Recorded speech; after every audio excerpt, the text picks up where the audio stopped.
ዶክተር አቤት። ግን ሰሞኑን ደህና አትመስለኝም። አስተያየት ሁሉ ነገር ተቀይሯል። ታካሚዎቼ አሁን ላይ ደህና እየሆኑ አይደለም። በጣም ተጨንቄያለሁ። ስለ አዴና ስለ ዴቭ ሰምተሻል? አዎ ሰምቻለሁ። ሩታ እኔ ዴቭን አፈቅረዋለሁ። ለምን ትስቂያለሽ ሩታ?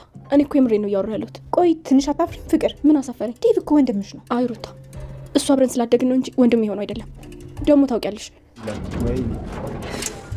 አንተ እዚህ ምን ያደረክ ነው? እንትን አሹ ጋር ማለት ዘበኛችሁ እሱ ጋር እቃ አስቀምጬ ነበረ። ምን ብለ ደግሞ ከሱ ጋር ቤዛ አለች። ምን ነው? እሺ ጥራል። ቆይ ተረጋጋ። ምን ሰምተህ ነው? ዶክተር ሁሉን ነገር ያደረገችው ቤዛ ነው። ባቡሬ እሱን እርግጠኛ አይደለሁ። አዴ ሁሉንም ነገር ነግራኛለች። ቆይ እዚህ ሆስፒታል ውስጥ እስካሁን ምን ሰራች? ተረጋጋ። ፕሊስ መከታተል እናት። አቤት ለሊ። ወይ ለሊ፣ ቆይ ለምንድን ነው የምትከታተሉኝ? ወዴት ነው የምትሄጂው? ወዴትስ ቤት? አንቺ ምን አገባሽ? እሺ የምትሄጂበት ንገሪኝና እኔ ልውሰድሽ። እሺ አባቴን ታውቂያለሽ? አባቴ ጋር ውሰጂኝ በቃ። ዶክተር እንዴት ነህ? እንኳን ደህና መጣሽ። ምን አዲስ ነገር አለ? ለጠበቃዬና ለህግ አሳውቄያለሁ። እሺ ዶክተር። ደህና ነሽ ግን? አደይ አይደለሁም ዶክተር፣ ትንሽ ነገሮች ከብደውኛል። እዛም ብርቃት በይኝ። ምን እያደረግሽ ነው? ንገሪኝ፣ ዞር በይልኝ። ምን እያደረግሽ ነው? ንገሪኝ። ምን ናችሁ ነው?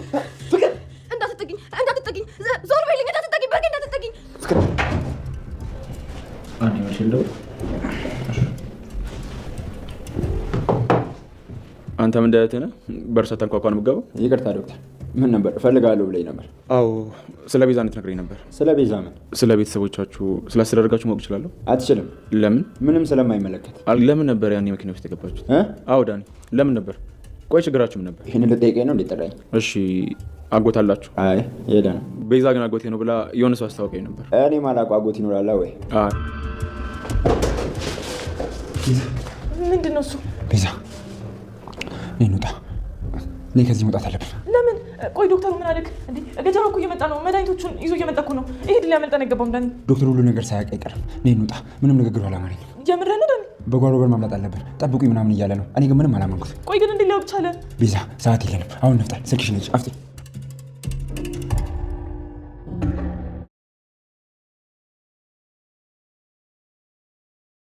ቤዛና ወንድሟ ዶክተሩ እንደነቃባቸው ሲያውቁ አመለጡ። ቤዛ ገጀራውን አጎቴ ነው ብላ ለዶክተሩ አስተዋወቀችው። ዶክተሩም ወንድሟን በጠየቀ ጊዜ አጎት እንደሌላቸውና ምናልባት እሱ የማያውቀው አጎት ሊሆን ይችላል ብሏል። ቤዛ የፈራች ትመስላለች፣ ግን ደግሞ ወንድሟ ዶክተሩ እንደጠረጠረና እንደነቃባቸው ስላወቀ ሁኔታው ደስ ስላላለኝ አሁን ማምለጥ አለብን ብለው አመልጠዋል። ዶክተሩም የተፈጠረውን ነገር በሙሉ ለህግ አሳውቋል። እዚህ ነገር ውስጥ ያንተ እጅ አለበት ወይ ተብሎ ቢጠየቅም ዶክተሩ በጭራሽ እኔ እዚህ ነገር ላይ ምንም የሚያውቀው ነገር የለም፣ ከረፈደ በኋላ ነው የነቃሁት እያለ ነው ዶክተሩ። ባቡሬ እንዲሁም ደግሞ ዳይመንድ ገና ከጅምሩ ሲያናግረው ባለመስማቱ እጅግ በጣም እየተቆጨ ነው። የሆስፒታሉ ታካሚዎች በሙሉ ከድሮ የባሰ ሌላ ችግር ውስጥ እንደገቡና ከየቦታው እየተደወለለት እርዳታውን እየጠየቁት እንደሆነም ተናግሯል። ከየቦታው እየደወሉ ልክ የሌለ አይነት ችግር እየገጠማቸው እንደሆነና ታካሚዎቹ በሙሉ ጥሩ ሁኔታ ላይ እንዳልሆኑም ታውቋል።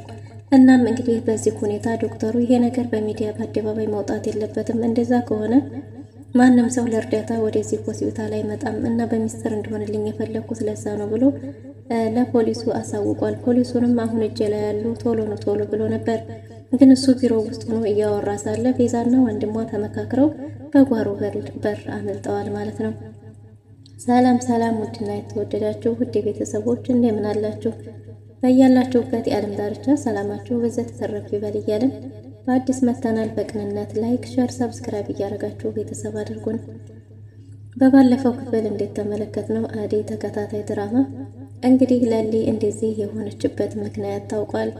ለሊ ቤዛ እየቀየረች በመሰጣት መድኃኒቱ ሊያስታግስላት ሳይሆን የሚያባብስ ጊዜያቸው ያለፈ ኤክስፓየርድ የሆኑ መድኃኒቶችን በትክክለኛዎቹ መድኃኒቶች ቤዛ ቀይራ መድኃኒቶቹን አውጥታ ሸጣለች። ግን ደግሞ ደስ የሚለው ገንዘቡ ለእሷ ገቢ አልሆነም። ገጀራውም ገንዘቡን ገቢ ማረግልሽ ሌላ ተጨማሪ ስራ ከሰራሽ ብቻ ነው፣ እንደዛ ካልሆነ ግን አጠገቤ እንዳደርሽ እገልሻለሁ እያለ ሲያስፈራራት ነበር ዶክተሩ። ለሊን አይቶ ሲመለስ ያገኛቸው እና ቤዛን አግኝቷት ሲያናግራት አንቺ ማነሽ ባለት ጊዜ እሱ ማን ነው ባለት ጊዜ እሱ አጎቴ ነው ብለው ነበር። ገጀራው ምን ተዋው ባለው ጊዜ አስፈላጊ አይደለም የኔ ስም ላንተ ምን ያደርግልሃል ብሎ በሃርድ ነው ያናገረው። እናም እንግዲህ ገጀራው ይሄ ሰው ይሄም ዶክተር እጁ ይኖርበት ይሆን እያለ እየተጠራጠረ ነበር። ቤዛ ገና ከሁኔታዋ የነቃባት መስሏታል። ማለት በሁኔታው የተጠራጠረች ትመስላለች። ግን ደግሞ የጀመርኩትን ስራ ዳር ሳላደርስ አልሄድም ብላ ወስናለች።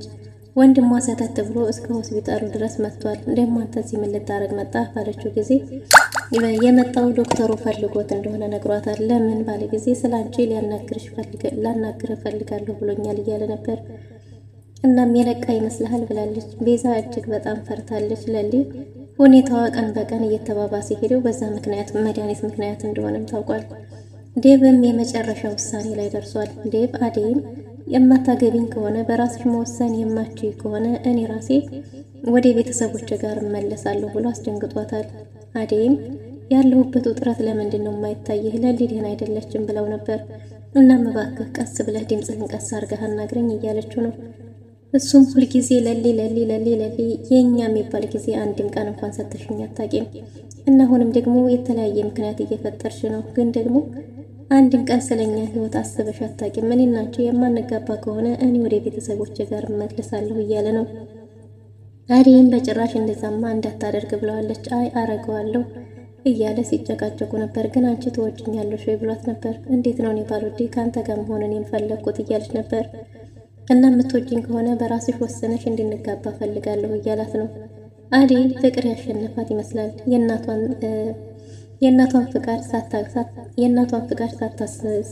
የእናቷን ፍቃድ ሳትጠብቅ በራሷ የወሰነችለት እንግዲህ ምን ሊፈጠር ይችል ይሆን? አደይ ብርሃን እንግዲህ ዴቭን በልቧ ይዛ እየኖረች ነው። በዛ ላይ የእናትም ስጋት እህትማማቾቹ ይጣሉብኛል፣ ይጋደሉብኛል፣ ይች ልጅ በልቧ የያዘችውን ሰው የእህቷ ባልሆነ በጧት በማታ ስታየው ምን ሊፈጠር ይችላል የሚል የእናት ስጋት ነው። አደይ ደግሞ ይሄ ነገር ግልጽ አድርገው ስላልተነገራት እናቷ በምን እንደጠላችሁ እንኳን አታውቅም። እናም እንግዲህ ይሄ ሁሉ ተጨማምሮባት አደይ በጣም ከባድ ጭንቀት ውስጥ ነው ያለችው። ዴቭ ለምንድን ነው እኔን የማትረዳኝ? እኔ እኮ እዛ ቦታ የሄድኩት አንተን ለማግባት ቤተሰቤን ላሳመን፣ እናቴም ደግሞ ወዳና ደስ ብሏት መርቃ ትሸኘኛለች ስል ያልጠበቅኩን ነገር ተፈጠረ። አባቴም የራሱ ያለውን ሰው አዘጋጅቶ ጠበቀኝ፣ ለማልወደው ሰው ሊድረኝ። እናቴም ደግሞ አንተን እንዲያገባ ፈቃደኛ አይደለችም።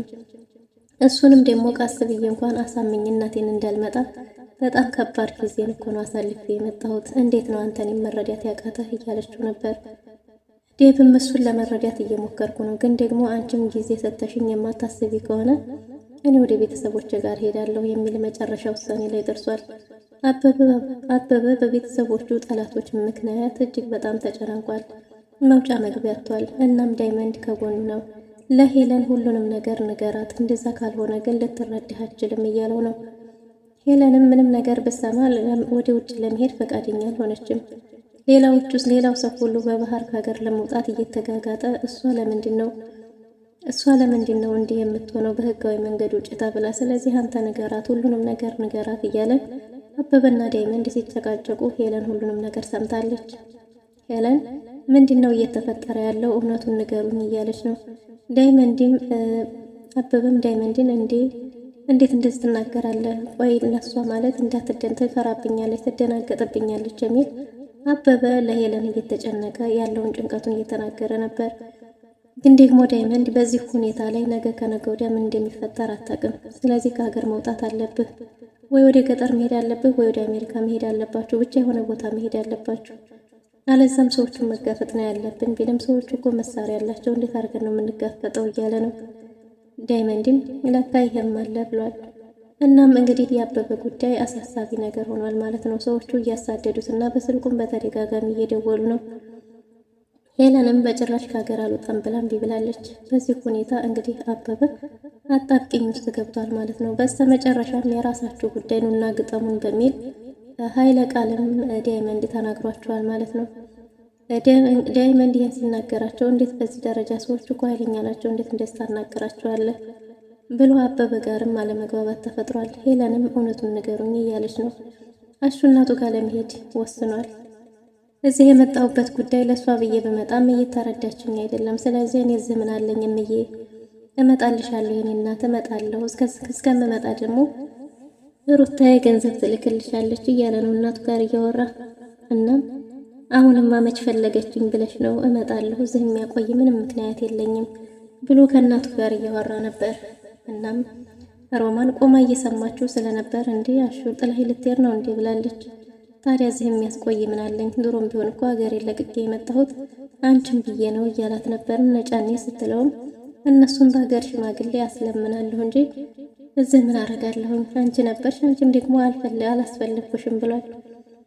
ሮማን የተጨነቀች ትመስላለች። ግን ደግሞ ይሄንን ሁሉ እንደዚህ እያሰበችለት ለምን ፍቅሩን መቀበል እንዳቃታት አላውቅም። ሮማን እንደሌል ጠይቅ ብላ ሽክ ብላ ወጣ ነበር። እንዴ ልትሄጂ ነው እንዲህ የዘነሽው? ወደ ሆስፒታል ለመሄድ ነው? አንቺም እንደ ሩታ ዶክተሩን አፈቀርሽው ባላት ጊዜ ሮማን በጣም ተናዳለች። እኔን አታውቀኝምና ነው እንደዚህ የምትለው? እንዴት እንደዚህ ትናገረኛለህ? እያለች ነው። እና ለሊን ሄዶ ሆስፒታል ለመጠየቅ እንደዚህ የሚያዘንጥ ምን ተገኘና ነው እያለ ነው። ሮማንም እንግዲህ ከሱ ጋር እየተጨቃጨቁ ሳለ ዳይመንድ ዴቭ ለሊን ይዞ መጥቷል። ለሊ እንግዲህ ከእንቅልፏ ስትነቃ የመድኃኒት ሰዓቷን ስለነበረ ማናችሁ ምንድናችሁ እያለች ድንገት ጮኻባችኋለች። ለሊ ድንገት ከመኝታዋ ተነስታ ስትጮህ ዴቭ እንግዲህ ፈርቷል ማለት ነው። እናም እናቴ ጋር ውሰዱኝ ወይ አባቴ ጋር ውሰዱኝ፣ እዚህ ምን አረጋለሁኝ እያለች ብላለች። አባቴ ጋር ውሰዱኝ እያለች ነው። እናቴ ጋር ውሰዱኝ ብላ ስትጮህበት እሺ ነው ወስድሻለሁ ሲል እናቴን ታውቃታለህ እንዴ ስትለው ታለም ናት እያለ ነበር። ታለም ሳትሆን የኔን እናት ታውቃታለሁ ባለችው ጊዜ አዋቃታለሁ ብሎ ይዟት ወደ ቤት ሄዷል።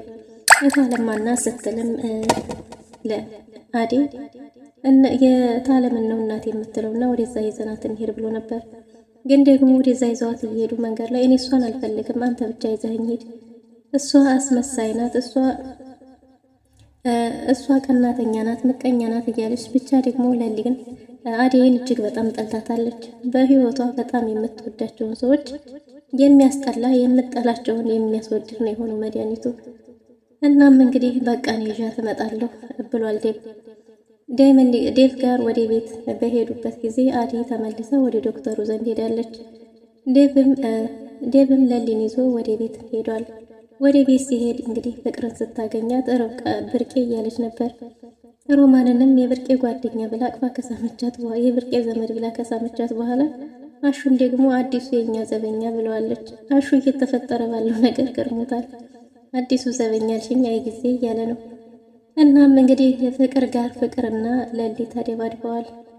ፍቅር እኔ ብርቄ አይደለሁም ፍቅር ነኝ እያለች ስትላት አልሰማ ስትላት አውቋብድ አውቀሽ ነው አንቺ ስትል ፍቅር እንግዲህ አቅም አለኝ ብላ ለሊ ለማነቅ ሞክራ ነበር። ለሊ ደግሞ ጎረሯን አንቃ ልትገላት ስትል ዴቭ ደርሶ ገላግሏቸዋል። ዴቭ እንዴ ፍቅር አንቺ እንኳን አትሻይም እንዴ ምን እያረግሽ ነው ብሎ ፍቅርን ተቆጥቷታል። እናም እንግዲህ ሮማንን እባክሽ ጠብቂያት ወዴትም እንዳትሄድ ምንም እንዳትሆን ብሎ ዴቭ ተመልሶ ወጥቷል። አዴይም ወደ ዶክተሩ ዘንድ ሄዳለች። አዴይ ዶክተሩ ዘንድ ሄዳ እያናገረችው ነበር። ከአዴይ በፊትም ባቡሬ ሁሉንም ነገር አዴይ ነግራው ስለነበረ ወደ ዶክተሩ ሄዷል። ዶክተሩ ዘንድ ሄዶ ያንተ እጅ እዚህ ውስጥ አለበት ወይ ብሎ ጠይቆት ነበር። ዶክተሩም እኔ ምንም የማውቀው ነገር የለም ከረፈዴ ነው የነቃሁት፣ ዳይመንድ እውነቱን ነበር እናንተ እውነታችሁን ነበር እያለ ነው። ዶክተሩ እነሱን ያገኘበትን አጋጣሚ እያስታወሰ ቅጥጥሞሹ ሆን ብለው መውደቃቸው ከዛም ደግሞ ከመኪና ውስጥ ገብታ ከዛም ወደ ሆስፒታሉ የመጡበትን ሁሉ እያስታወሰ ነበር። እና ዶክተሩ በራሱ እያዘነ ነው። ባቡሬ እጅግ በጣም ተናዷል።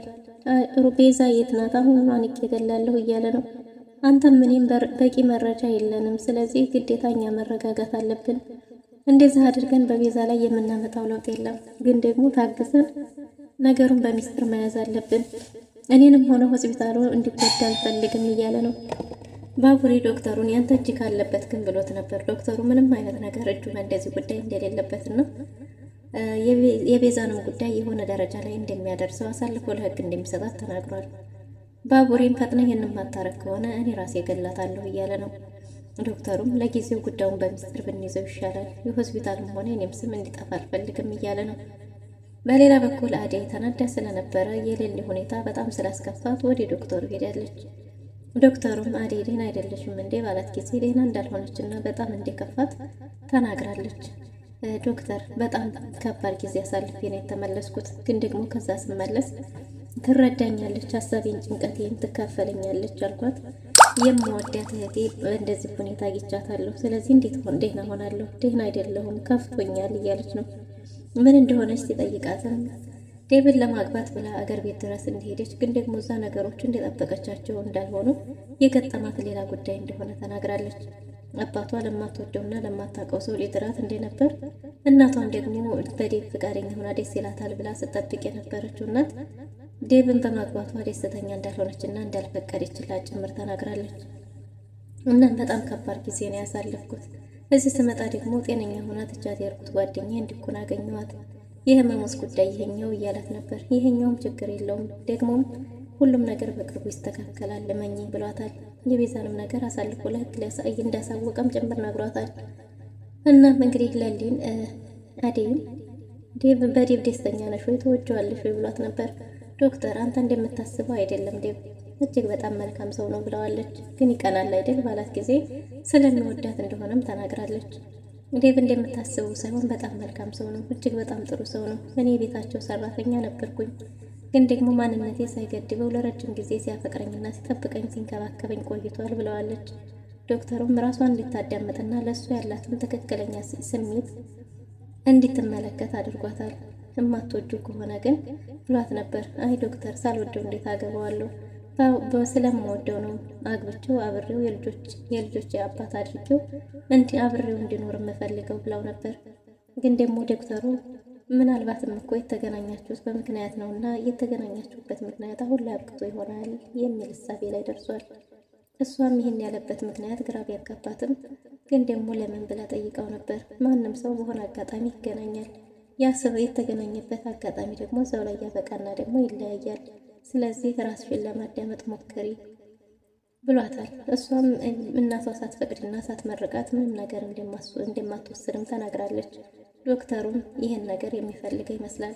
ለሊ መስኮት ላይ ወጥታ ቁጭ ብላለች። ልበር ነው እያለች እየሳቀችና እየተጫወተች ነው። ድንገት ፍቅር ወደዛ ክፍል ስትገባ እንዲህ ምን እያረግሽ ነው ብላት ነበር። ብርቄ ነይ እንብረር ልበር ነው እያለቻት ነው። ነይ እኔ ጋር ልበር ነው እያለቻት ሳለ እንግዲህ ያለችው ለሊ መስኮት ላይ ነው። ከመስኮት በገፍተራ ተጥላት ይሆን ወይስ ደግሞ ፍቅር ታተርፋታለች የሚለውን በቀጣይ ክፍል ይዘን የምንመጣ ይሆናል። ለዛሬ የነበረን ቆይታ ይመስል ነበር። መልካም ጊዜ